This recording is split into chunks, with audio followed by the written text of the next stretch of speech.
오늘 우리에게 주시는 말씀은 스가랴 5장 5절 말씀부터 11절 말씀까지입니다. 내게 말하던 천사가 나와서 내게 이르되 너는 눈을 들어 나오는 이것이 무엇인가 보라 하기로 내가 묻되 이것이 무엇이니까 하니 그가 이르되 나오는 이것이 에바이니라 하시고 또 이르되 온 땅에서 그들의 모양이 이러하니라.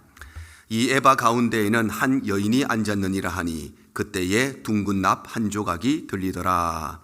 그가 이르되 이는 악이라 하고 그 여인을 에바 속으로 던져놓고 납 조각을 에바 아기 위에 던져 덮더라. 내가 또 눈을 들어 본즉 두 여인이 나오는데 학의 날개 같은 날개가 있고 그 날개에 바람이 있더라. 그들이 그 에바를 천지 사이에 들었기로 내가 내게 말하는 천사에게 묻되 그들이 에바를 어디로 옮겨 가나이까 하니 함께 읽습니다. 그가 내게 이르되 그들이 시날 땅으로 가서 그것을 위하여 집을 지으려 함이니라. 준공되면 그것이 제 처소에 머물게 되리라 하더라. 아멘. 오늘 3월의 둘째 주일 예배 자리에 오신 우리 모든 성도님들 주님 이름으로 환영하고 축복합니다. 새벽에 참 날씨가 찹습니다. 이번 주에도 비가 오고 또 다음 주에도 여러 날 동안 비가 예보되어 있습니다. 우리 건강 잘 지키시기를 바라고 한 주간 또 영육간의 간건함을 누리는 귀한 한 주간 되시기를 바랍니다. 하나님께서 앞선 6가지의 환상들을 통해서 먼저는 이스라엘의 회복을 약속하시는 긍정적인 메시지도 선포하시고 또 그와 더불어서 이스라엘 백성들을 향해서 심판을 경고하시는 부정적인 메시지도 선포를 하셨습니다. 그리고는 하나님께서 스가랴 선지자에게 이제 8가지의 환상 중에서 7번째 환상을 보여주시는데 그것이 바로 오늘 본문에 기록되어 있는 에바의 환상입니다. 오늘 6절 상반절이 이렇게 말씀을 하고 있죠. 내가 묻되 이것이 무엇이니까 하니 그가 이르되 나오는 이것이 에바이니라. 여기 나오는 에바라고 하는 것은 곡식의 양을 측정하거나 아니면 곡식을 보관하는 항아리 같은 것인데 우리 한국 사람들이 주로 사용하는 이 장독과 비슷한 그런 모양을 가지고 있습니다. 그런가 하면 이 에바 속에는 무엇이 담겨져 있었는가? 오늘 7절 상반절에 보면 이 에바 가운데에는 한 여인이 앉았느니라 이렇게 말씀하죠. 바로 이 에바라고 하는 항아리는 원래는 곡식을 담아놓는 그런 항아리인데 그런데 이 안에 곡식이 담겨져 있는 것이 아니라 한 여인이 앉아 있었다는 것입니다. 그렇다면 이 여인은 과연 무엇을 상징하는 것인가? 오늘 8절 상반절에 보시면 그가 이르되 이는 악이라 이렇게 말씀합니다. 바로 에바라고 하는 이 항아리 속에 앉아있는 이 여인은 무엇을 상징하느냐? 우리의 죄악을 상징한다는 것입니다. 특별히 이 에바라고 하는 항아리는 우리의 마음을 상징하기 때문에 그래서 우리의 죄악을 상징하는 이 여인은 우리가 범하는 많은 죄악들, 말로 범하는 죄악들, 행동으로 범하는 죄악들, 손과 발로 또 우리의 생각으로 범하는 모든 죄악들 가운데서 특별히 우리의 마음을 장악하고 있는 탐심의 죄악들을 말씀하시는 것입니다. 그렇다면 중요한 것은 우리가 이 마음속에 있는 우리의 마음을 장악하고 있는 탐심의 마음을 벗어버리기 위해서는 우리 마음속에 어떤 탐심들이 있느냐? 우리가 버려야 할 첫 번째 탐심은 물질에 대한 탐심입니다. 바로 우리 성도들이 철저하게 경계해야 될 탐심, 우리가 영원히 버려야 될 첫 번째 탐심은 하나님보다 물질을 더 사랑하는 물질에 대한 탐심인 것입니다. 돈이라고 하는 것은 우리가 살아가는 데 있어서 없어서는 안 되는 매우 중요한 것이죠. 왜냐하면 돈이라고 하는 것은 우리의 삶을 편리하게 해주고 윤택하게 해주는 매우 유용한 도구이기 때문입니다. 그런데 문제는 돈의 주인이신 하나님보다 그 돈을 더 사랑하는 것. 그래서 우리 삶의 도구인 이 돈을 지배하고 살아가는 것이 아니라 돈이 없으면 살아갈 수가 없는, 돈 때문에 살고 죽는, 돈의 지배를 당하는 것이 바로 문제가 되는 것입니다. 그런데 오늘날의 시대는 돈이 모든 것을 선택하고 모든 것을 결정하는 시대입니다. 아이들이 직업을 선택합니다. 내가 어떤 직업을 선택할까? 그것은 본인이 선택하는 것이 아니라 그 결과를 두고 보면 돈이 선택한다는 것을 알 수가 있습니다. 이 직장을 갈 것인가 저 직장을 갈 것인가 누가 선택하느냐? 돈이 결정을 합니다. 심지어는 부모님을 봉양할 것인가 그렇지 않을 것인가 누가 결정을 하느냐? 돈이 결정을 하고 더 심각하게는 하나님의 선교의 명령, 해야 되느냐 말아야 되느냐, 돈이 있으면 하고 돈이 없으면 안 하고 돈이 모든 것을 결정하는 시대가 오늘날의 시대입니다. 그래서 오늘날의 시대는 이 물이 피보다 더 진하다고 하지만, 피가 물보다 더 진하다고 하지만 피보다 더 진한 것이 있으니 그것이 바로 돈이 되어서, 돈이라면 부모도 없고, 돈이라면 자식도 없고, 돈이라고 하면 형제 자매도 없는 것이 오늘날의 시대입니다. 오늘날 최고의 남편은 어떤 사람일까요? 최고의 아버지는 어떤 사람일까요? 인자한 사람이 아니라 최고의 남편은 돈 많이 벌어온 남편이 최고 남편이고, 최고 자식들은 어떤 자식들이냐? 돈 많이 갖다 주는 자녀가 최고의 효자고 최고의 효녀인 그런 시대입니다. 그래서 오늘날의 시대는 우리의 행복이 성적순으로 매겨지는 것도 아니고 우리의 행복은 소득순으로 매겨지는 것이 오늘날의 모습입니다.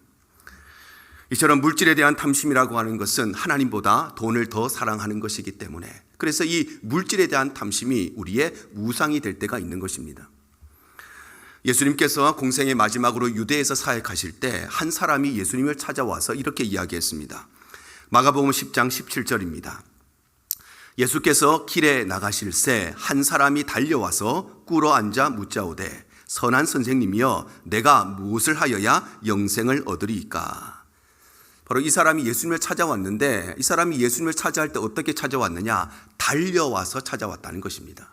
이 사람이 달려왔다는 것은 예수님을 만날 수 있으면 좋고 못 만나면 그만이고 그런 마음이 아니라, 이 사람은 반드시 예수님을 만나야 되겠다는 그런 간절한 마음을 가지고 왔다는 것입니다. 뿐만 아니라 이 사람이 달려와서 예수님의 발 앞에 꿇어 앉아서 질문을 합니다. 이 사람이 꿇어 앉았다고 하는 것은 그냥 예수님이 얼마나 좋은 말씀을 하시느냐, 얼마나 대단한 말씀을 하시느냐 드러나 보자, 그런 마음이 아니라 그는 예수님의 말씀을 경청하여서 듣고 그 말씀에 순종하고자 하는 겸손한 마음을 가졌기 때문에 예수님 앞에 꿇어 앉았던 것입니다. 무엇보다 특별히 중요한 것은 이 사람이 예수님께 어떤 질문을 하느냐? 영생에 대해서 질문을 합니다. 이것은 바로 이 사람이 세상 돌아가는 세상사에 관심을 가진 사람이 아니라 영적인 것들에 대해서, 신앙에 대해서, 믿음에 대해서, 구원에 대해서 관심을 가지고 있는 고귀한 마음을 가지고 있었다는 것입니다. 그런데 참 안타깝게도 이 사람은 예수님을 만나고 난 이후에 예수님의 매력을 너무 많이 느껴서 예수님의 제자가 되기로 결단한 것이 아니라, 예수님을 만나고 난 이후에, 예수님의 모든 말씀을 듣고 난 이후에 그는 예수님을 떠나버리고 말았습니다. 마가복음 10장 21절 하반절에서 22절입니다. 내게 있는 것을 다 팔아 가난한 자들에게 주라. 그리하면 하늘에서 보화가 내게 있으리라. 그리고 와서 나를 따르라 하시니, 그 사람은 재물이 많은 거로 이 말씀으로 인하여 슬픈 기색을 띠고 근심하며 가니라. 그리고 이 사람은 너에게 있는 모든 것을 다 팔아서 가난한 사람들에게 나누어 주고 그 후에 나를 따라오라는 예수님의 말씀을 듣게 되자 그는 슬픈 기색을 띠고 근심하면서 돌아가 버리고 말았다는 것입니다. 그렇다면 예수님께서는 왜 이 사람에게 너의 재산의 절반을 팔아서 나누어 줘라 이렇게만 해도 부담이 되는데, 아니 10분의 1을 떼어서 그것을 가난한 사람에게 나누어 주라, 그것만 해도 얼마나 부담인데 너의 모든 것을 다 팔아서 다 나누어 주라고 하셨을까요? 돈이 많은 사람, 부자는 천국에 들어갈 수가 없기 때문에 그래서 다 나누어 주라고 하셨을까요? 그렇지가 않습니다. 혹이라도 이 사람이 가지고 있는 재산이 정당한 방법으로 땀 흘려 수고해서 얻은 그런 소득이 아니라 불의한 방법으로 얻었기 때문에 그래서 그거 다 나누어 주라고 하셨을까요?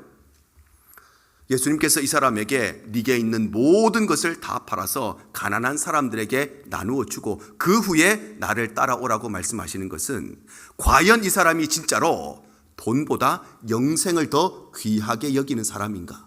진짜 이 사람이 돈보다 하나님을 더 우선시하는 사람인가? 그것을 보시기 위해서 이 말씀을 하신 것입니다. 그런데 이 사람에게는 예수님을 반드시 만나야 되겠다는 그런 간절한 마음도 있었고, 예수님 말씀을 경청해서 듣고 그 말씀에 순종하겠다는 겸손한 마음도 있고, 뿐만 아니라 이 사람은 구원에 대해서, 영적인 것에 대해서 알고 싶어하는 고귀한 마음도 있었는데, 중요한 것은 그럼에도 불구하고 이 사람은 하나님보다 돈이 더 중요했기 때문에, 영생보다 물질이 더 중요했기 때문에, 그래서 하나님은 포기할 수 있어도 돈은 포기할 수가 없었기 때문에, 그래서 이 사람은 슬픈 기색을 띠고 슬퍼하며 돌아갔던 것입니다.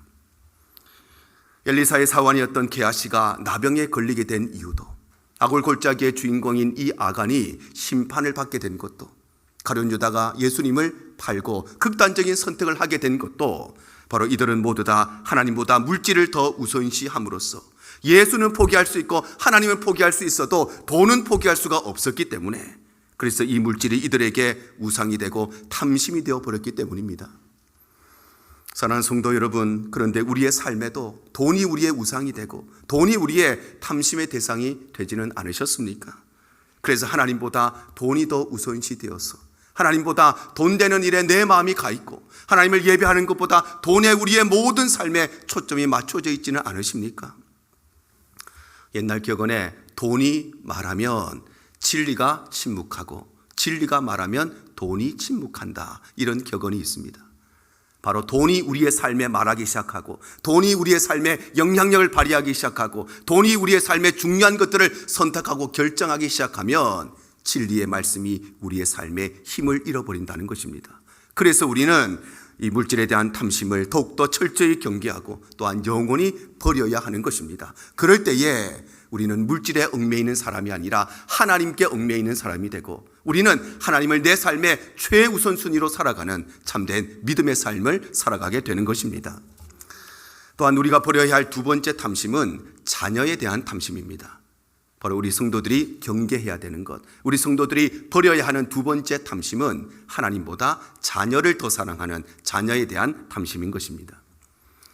하나님께서는 우리 인간을 오직 두 가지 성별로만, 즉 남자 또는 여자로만 창조를 하시고, 그리고 한 남자와 한 여자를 통해서만, 즉 남자 두 명이 아니고 여자 두 명이 아니고, 또는 남자 한 명에 여러 명의 여자, 여자 한 명에 여러 명의 남자가 아니고 오직 남자 한 명과 여자 한 명을 통해서만 가정을 이루게 하셨습니다.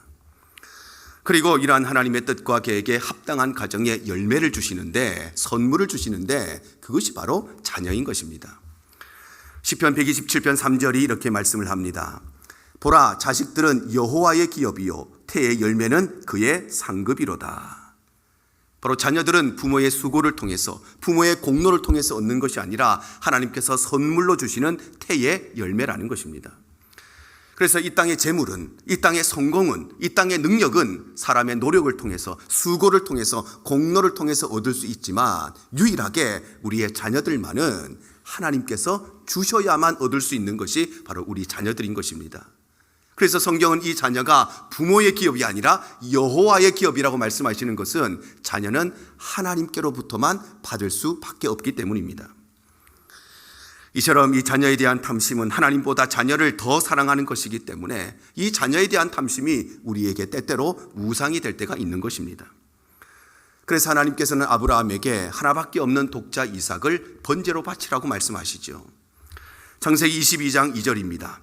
여호와께서 이르시되 내 아들 내 사랑하는 독자 이삭을 데리고 모리아 땅으로 가서 내가 네게 일러준 한 산 거기서 그를 번제로 드리라. 바로 하나님께서는 아브라함에게 너희 사랑하는 내 독자 이삭을 목사로 바쳐라, 이렇게만 해도 마음이 덜컹거리는데, 선교사로 바쳐라, 이렇게만 해도 내 심장이 뛰는데, 그런데 그 하나밖에 없는 아들 이삭을 불에 태워서 번제로 바치라고 말씀하시는 것입니다. 이삭이 어떤 아들입니까? 아브라함에게 하나밖에 없는 아들일 뿐만 아니라 이삭이라고 하는 이 아들은 이 아브라함이 하나님을 만나고 하나님의 부르심을 받고 아들을 주시겠다고 하는 그 약속을 받은 지 무려 25년을 기다려서 겨우 얻은 아들이 바로 이 이삭입니다. 그런데 하나님께서 주실 때는 언제고 줬다가 뺏는 것은 무슨 일입니까? 주실 때는 주셨다가 또 이제 와서 다시 바치라고 하나님이 하시는 것입니다. 그 이유는 다름 아니라 자녀는 바로 하나님께서 선물로 주시는 태의 열매임에도 불구하고 아브라함에게 있어서 이 이삭이라고 하는 아들은 하나님께 선물로 받은 태의 열매라서, 여호와의 기업이라서, 그래서 내가 믿음으로 잘 키우고 양육하여서 하나님의 영광을 위해 돌려드려야 될 상이 아니라 아브라함에게서 이삭은 하나님보다 더 사랑하는 우상이 되어버렸고, 하나님은 없어도 되지만 이삭은 없어서는 안 되는 탐심의 대상이 되어버렸기 때문에, 그래서 하나님께서는 그럴 거라면 차라리 그 우상이 되어버린 그 아들을, 탐심의 대상이 되어버린 그 아들을 아예 불에 태워서 없애버리라고 말씀하시는 것입니다. 하나님께서 야곱과 요셉을 생이별하게 하시는 것도 마찬가지입니다. 창세기 37장 33절과 35절 하반절입니다. 아버지가 그것을 알아보고 이르되 내 아들의 옷이라. 악한 짐승이 그를 잡아먹었도다. 요셉이 분명히 찢겼도다 하고 이르되 내가 슬퍼하며 스올로 내려가 아들에게로 가리라 하고 그의 아버지가 그를 위하여 울었더라. 바로 하나님께서는 요셉이 형들에 의해서 노예로 팔려가게 된 것, 그래서 아버지 야곱과 아들 요셉이 생이별하게 되는 것, 이 모든 일들을 하나님께서는 허용하셨던 것입니다. 요셉이 어떤 아들입니까? 야곱에게는 많은 아들들이 있었습니다. 그런데 가장 사랑하는 아들이 요셉이었어. 그래서 많은 아들들 중에서 유일하게 채색 옷을 지어 입혔던 아들이 바로 이 요셉입니다. 그런데 왜 하나님께서는 이 야곱과 요셉을 이별하게 하실까요? 이 모든 과정을 왜 하나님께서는 허용하실까요? 그 이유는 다름 아니라 자녀는 하나님께 선물로 받은 태의 열매임에도 불구하고 이 야곱에게 있어서 요셉이라고 하는 아들은 하나님께 선물로 받은 아들이 아니라 이 아들은 내 것이기 때문에, 그래서 하나님보다 더 사랑하는 우상이 되어버렸고, 하나님이 없으면 되지만 이 아들은 없어서는 안 되는 탐심의 대상이 되어버렸기 때문에 하나님께서는 차라리 그럴 바에야 그 우상이 되어버린 그 아들을, 탐심의 대상이 되어버린 그 아들을 아예 먼 나라로 보내버리신 것입니다. 사랑하는 성도 여러분, 때때로 우리의 삶에도 내 자녀가 우상이 될 때가 있습니다. 하나님보다 더 사랑하는, 하나님보다 더 중요한, 하나님은 잠시 없어도 되지만 내 자녀들, 내 손주들은 단 한순간도 없어서는 안 되는 우리의 우상이 될 수 있는 것입니다. 그러나 하나님께서 우리에게 자녀로 선물을 주셨기 때문에 우리가 하나님보다 자녀를 더 사랑한다는 것은 내 아내를 사랑하는 것보다 내 아내가 나에게 생일 선물로 준 시계를 더 사랑하는 것과 같고, 하나님보다 자녀를 더 사랑한다는 것은 바로 내 남편을 사랑하는 것보다 내 남편이 나에게 준 옷과 구두를 더 사랑하는 것과 똑같은 것입니다. 그래서 우리는 하나님보다 자녀를 더 사랑하는 이 자녀에 대한 탐심을 철저하게 경계해야 되고, 이것이 우리의 우상이 되지 않도록 해야 되는 것입니다. 그럴 때에 우리의 삶은 이 땅의 것, 우리의 자녀들에게 아니라 하나님을 사모하고 하나님만을 기대하는 참된 소망의 삶을 살아가게 되는 것입니다. 뿐만 아니라 우리가 버려야 할 세 번째 탐심은 권력에 대한 탐심입니다. 우리 성도들이 철저하게 경계해야 되고 또 완벽하게 우리가 제거해야 되는 세 번째 우리의 탐심은 내가 내 삶의 주인이 되고자 하는 권력에 대한 탐심인 것입니다. 하나님께서는 우리 인간을 하나님의 형상대로 만드셨습니다. 하나님이 우리를 하나님의 형상대로 만드셨다는 것은 하나님께서 영적인 존재이신 것처럼 우리 인간도 영혼을 가진 존재로 만드셨다는 것이고, 그래서 우리 인간이 영혼을 가진 영적인 존재라는 것은 우리 인간은 영이신 하나님과 교제하고 하나님의 다스림과 통치 아래에서 하나님을 섬기며 살아가야 되는 의존적인 존재로 창조되었다는 것입니다. 그러므로 우리 인간이 권력을 탐낸다는 것은 어떤 막강한 정치적인 권력을 탐낸다, 대단한 경제적인 권력을 탐낸다는 것이 아니라 우리 인간이 권력을 탐낸다는 것은 하나님의 통치와 하나님의 다스림을 거부하고 내가 내 삶의 주인이 되려고 하는 것입니다. 그래서 아담과 하와가 하나님 말씀에 불순종하고 선악과를 따먹게 된 것은 그 선악과를 따먹고 세계를 움직이는 막강한 정치적인 권력을 얻으려고 그걸 따먹은 것이 아니고, 대단한 경제적인 권력을 얻으려고 그 따먹은 것이 아니고, 하나님의 통치를 거절하고 내가 내 삶의 주인이 되기 위해서 선악과를 따먹은 것입니다. 창세기 3장 5절이 말씀하죠. 너희가 그것을 먹는 날에는 너희 눈이 밝아져 하나님과 같이 되어 선악을 알 줄 하나님이 아심이니라. 바로 아담과 하와가 선악과를 따먹게 된 결정적인 이유는 내가 하나님이 되기 위해서, 내가 내 삶의 주인이 되기 위해서, 그래서 선과 악을 내가 결정하기 위해서, 옳고 그름을 내가 결정하기 위해서 선악과를 따먹은 것입니다. 이처럼 권력에 대한 탐심이라고 하는 것은 내가 내 삶의 주인이 되고자 하는 것이기 때문에, 그래서 이 권력이 우리의 우상이 되는 것입니다. 예수님께서 비유로 말씀하신 한 부자가 바로 이런 사람이었습니다. 누가복음 12장 16절 하반절에서 18절이 이렇게 말씀을 합니다. 한 부자가 그 밭에 소출이 풍성하매 심중에 생각하여 이르되 내가 곡식 쌓아둘 곳이 없으니 어찌할까 하고, 또 이르되 내가 이렇게 하리라. 내 곡간을 헐고 더 크게 짓고 내 모든 곡식과 물건을 거기 쌓아두리라. 이 사람은 원래 부자였습니다. 원래부터 적지 않은 재산을 가진 사람이었고 원래부터 남부럽지 않을 만큼 많은 것을 가진 사람이었습니다. 그런데 어느 해에는 농사를 지었는데 곡식을 쌓을 곳이 없을 만큼 대풍년을 맞이하게 됩니다. 그래서 이 사람은 이 많은 곡식을 안전하게 보관하기 위해서 원래 있었던 작은 곡간, 작은 창고를 헐어버리고 그곳에 큰 곡간을 짓기로 마음을 먹었다는 것입니다. 물론 이 부자가 대풍년을 맞이하게 된 것, 그리고 많은 소출을 얻게 된 것은 결코 잘못된 것이 아닙니다. 아무도 이 부자가 다른 사람들보다 많은 소득을 얻게 된 것, 많은 소출을 얻게 된 것은 다른 사람들보다 열심히 살았기 때문입니다. 남들은 다 잠자고 있을 때부터 새벽 일찍부터 일어나서 열심히 일하고, 다른 사람들은 늘 하던 대로, 작년에 하던 대로, 재작년에 하던 대로 늘 똑같이 농사 지었지만 이 사람은 어떻게 하면 더 많은 소출을 얻을 수 있을 것인가 연구도 하고, 그리고 많은 사람들에게 공부도 하고, 남들보다 더 많이 수고하고 더 많이 애썼기 때문에 그래서 더 많은 소출을 얻었을 것입니다. 그러니 이 부자가 대풍년을 맞이하게 된 것, 많은 소출을 얻게 된 것은 비난받을 일이 아니라 정말 칭찬받아 마땅한 일입니다. 뿐만 아니라 우리에게 더 많은 것을 얻고자 하는 마음 그 자체가 잘못된 것도 아닙니다. 왜냐하면 우리에게는 선한 욕심이 있어야 그래야 우리의 삶이 성장하고 발전하기 때문입니다. 공부하는 학생이 늘 그 자리에 있는 것이 아니라 이전보다 더 좋은 성적을 얻고자 하는 마음, 내가 계획했던 것보다 더 좋은 학교에 가고 싶은 선한 욕심이 있어야 그 학생의 삶이 더 성장하고 발전하는 것입니다. 사업하는 사람이 지금보다 더 좋은 물건을 만들어내고자 하는 마음, 더 많은 사람들과 계약을 맺고자 하는 마음, 우리 성도들에게 내가 이전보다 더 많이 기도하고 더 많이 전도하고 더 많이 헌신하고자 하는 마음, 이 선한 욕심이 있어야 우리의 믿음도 성장하고 발전하는 것입니다.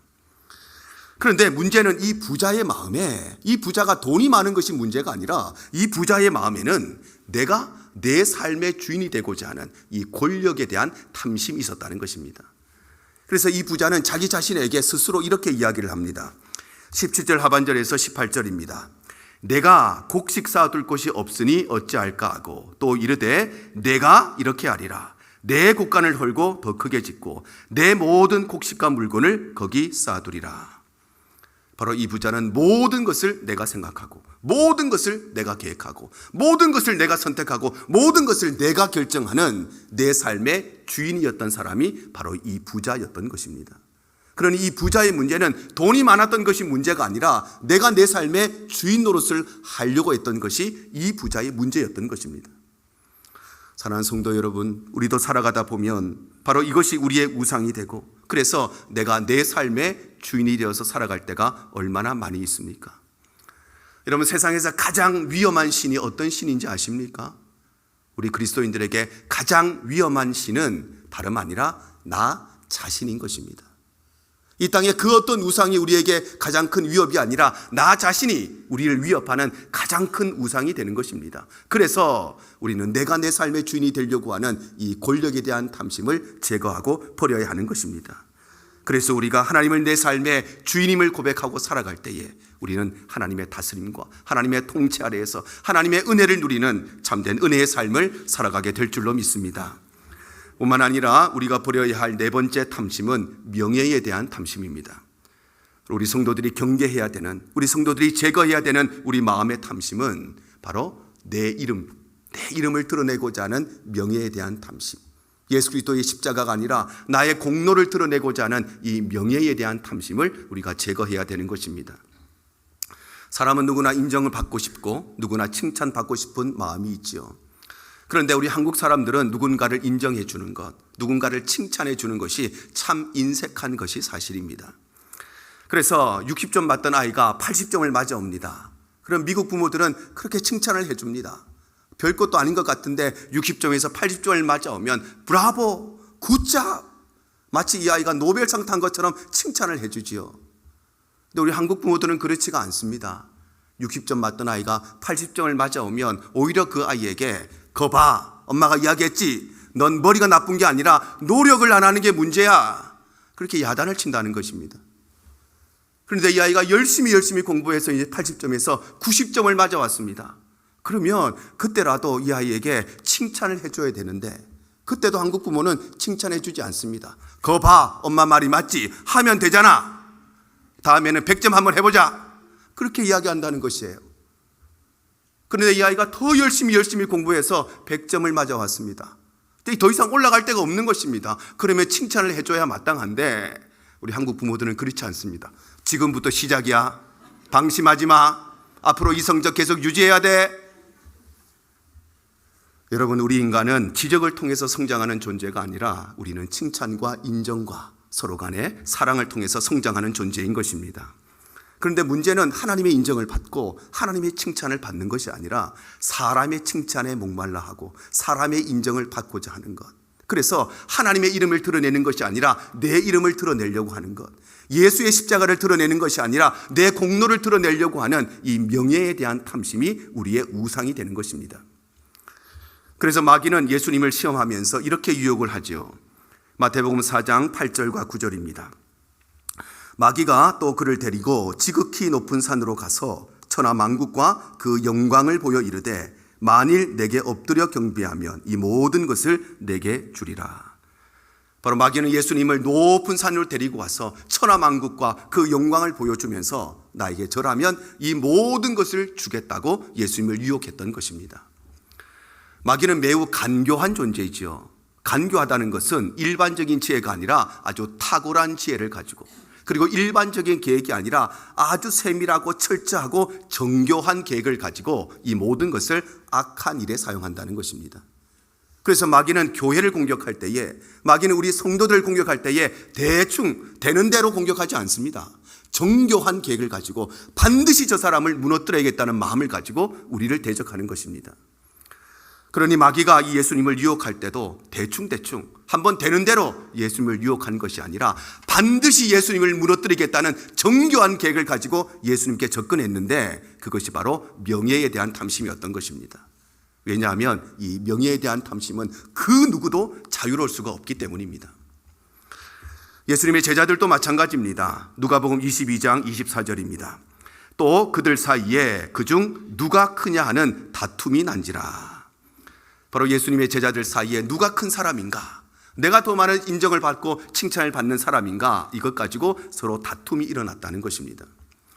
그런데 중요한 것은 이 제자들이 누가 큰 사람인가 이 주제를 가지고 다투었던 그 때가 언제인가, 그것이 중요합니다. 모든 것이 잘 되고 평안할 때 이렇게 싸운 것이 아니라 바로 이 싸움이 일어난 때는 예수님께서 잡히시던 그날 밤에, 그리고 예수님께서 찢기실 몸과 흘리실 피를 상징하는 성만찬을 제자들에게 베푸신 직후에 이 제자들은 누가 크냐 하는 이 문제로 서로 싸웠다는 것입니다. 예수님은 이제 얼마의 시간이 지나면 로마 군사에 잡혀가야 됩니다. 그리고 침뱉음을 당하시고 욕설을 들으시고, 그리고 예수님은 십자가에 못 박아 죽으셔야 하는데, 그런데 제자들은 그때까지, 예수님이 잡혀가기 직전까지 뭘 하고 있었느냐? 내가 더 인정받는 사람이고 내가 더 칭찬받기 위해서 나의 명예에 대한 탐심을 가지고 그들은 서로 싸웠던 것입니다. 왜냐하면 이 명예에 대한 탐심이 바로 어떠한 상황에서도 자유로울 수가 없기 때문입니다. 사랑하는 성도 여러분, 우리에게도 살다 보면 우리의 직분이, 우리의 신앙의 연수가, 내가 헌신한 그 공로가 우리의 명예의 탐심이 될 수가 있습니다. 여러분, 우리의 자랑은, 우리의 명예는 오직 예수 그리스도의 십자가뿐인 줄로 믿습니다. 그래서 우리는 이 마음에 있는 이 명예에 대한 탐심을 철저하게 경계하고 우리는 이 탐심들을 영원히 버려야 하는 것입니다. 그럴 때 우리는 내 이름이 아니라 하나님의 이름을 드러내고, 그럴 때 우리는 내 공로가 아니라 예수의 십자가를 드러내는 참된 복된 삶을 살아가게 될 줄로 믿습니다. 탐심이라고 하는 것은 한마디로 말하면 매우 지나치게 탐하는 욕심입니다. 욕심 자체가 잘못된 것이 아닙니다. 우리에게는 무엇인가 더 잘하고 싶은 욕심이, 선한 욕심이 필요한데, 그런데 그것이 지나치게 되면 탐심이 되는 것입니다. 그래서 돈이라고 하는 것이 우리의 삶에 없어서는 안 되는 매우 중요한 것이지만 그것을 하나님보다 더 사랑하게 되면 그것이 탐심이 되는 것입니다. 자녀는 하나님께서 우리에게 주신 귀한 선물입니다. 그런데 주신 하나님보다 주어진 자녀를 더 사랑해서 그 자녀가 나에게 우상이 될 때에 그것이 탐심이 되는 것입니다. 그래서 성경이 이렇게 말씀하시는 것입니다. 골로새서 3장 5절입니다. 그러므로 땅에 있는 지체를 죽이라. 곧 음란과 부정과 사욕과 악한 정욕과 탐심이니 탐심은 우상 숭배니라. 바로 탐심이라고 하는 것은 많은 죄악들 중에 하나가 아니라 이 탐심이라고 하는 것은 하나님이 아니라 다른 것을 섬기는 우상 숭배라고 말씀하시는 것입니다. 그래서 우리 성도들은 하나님보다 물질을 더 우선시하는 물질에 대한 탐심, 하나님보다 자녀를 더 많이 사랑하는 자녀에 대한 탐심, 내가 내 삶의 주인이 되려고 하는 권력에 대한 탐심, 내 이름을 드러내고 내 명예를 높이고자 하는 명예에 대한 탐심을 철저하게 경계하고 우리의 마음 가운데 모두 다 제거해 내어야 하는 것입니다. 왜냐하면 이 네 가지의 탐심이 우리의 신앙을 가늠하는 가장 중요한 믿음의 척도가 되기 때문입니다. 그래서 우리가 다시 여호와께로 돌아가고 다시 우리가 은혜의 길로 돌아가고 다시 우리가 말씀의 길로 돌아가서 우리 마음속에 있는 이 모든 탐심들을 제거할 때에 우리는 하나님 앞에서 거룩하고 사람 앞에 세상 앞에 칭찬받는 정결한 그릇들로 준비되는 것입니다. 우리 대형의 모든 군속들이 오늘 이 말씀을 기억하셔서 우리 마음속에 있는 이 탐심과의 영적인 전쟁은 매일마다 벌어집니다. 하나님보다 돈을 더 선택하고 싶은 마음, 하나님보다 자녀가 더 소중하다는 마음, 내 삶의 주인이 되고자 하는 마음, 내 이름을 높이고자 하는 이 탐심과의 영적인 전쟁에서 날마다 승리하며 살아감으로써 우리의 삶이 하늘의 은혜와 이 땅의 기름진 복을 누리는 복된 삶이 되시기를 주님 이름으로 축복합니다.